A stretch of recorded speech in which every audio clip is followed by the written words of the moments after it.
of Senator-elect ng National Board of Canvassers o NBOC na pinangungunahan ng Commission on Elections o COMELEC.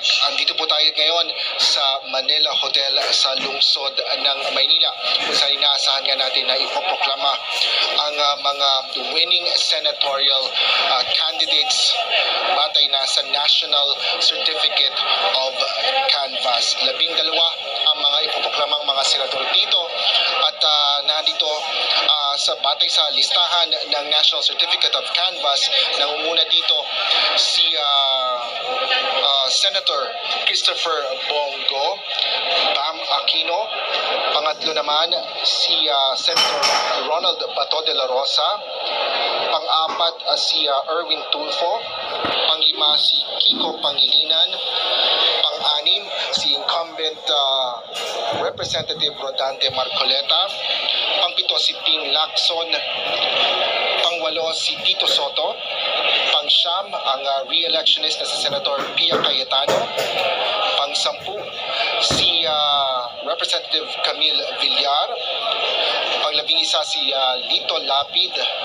At pang-12 si pang-11 si Senator Lito Lapid at pang-12 si Senator I.B. Marcos. Sa kasalukuyan, bandang alas 2:30 ng hapon, nagsimula na rin dumating dito bilang mga senador or mga presumptive senators na sina Vicente Tito Soto III, sinundan yan ni Senator Christopher Bongo, at pagkatapos ng ilang minuto ay dumating na rin si Panfilo Ping Lacson at si Erwin Tulfo. Sa ngayon ay inaasahan natin darating pa dito yung iba pang mga senador para nga sa kanilang proclamation. Kanina ay nagkaroon lang ng announcement na alas 3 ng hapon ay magsisimula na ang formal na programa ng NBOC o ng National Board of Canvassers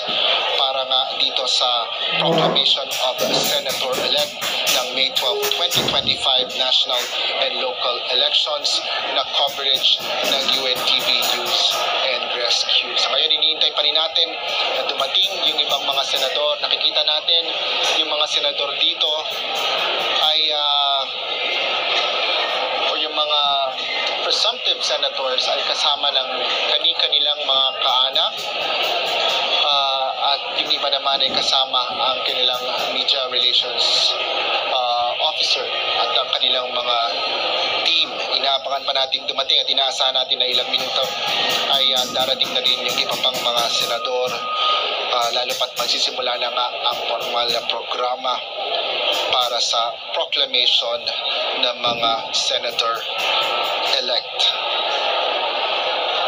Sa ngayon, inaantabayanan pa natin yung bukod sa pagdating ng mga senador ay inaabangan din natin yung mga kasama pang ibang mga senador na maaaring magbigay din ng mga suporta dito sa proclamation ng mga senator-elect.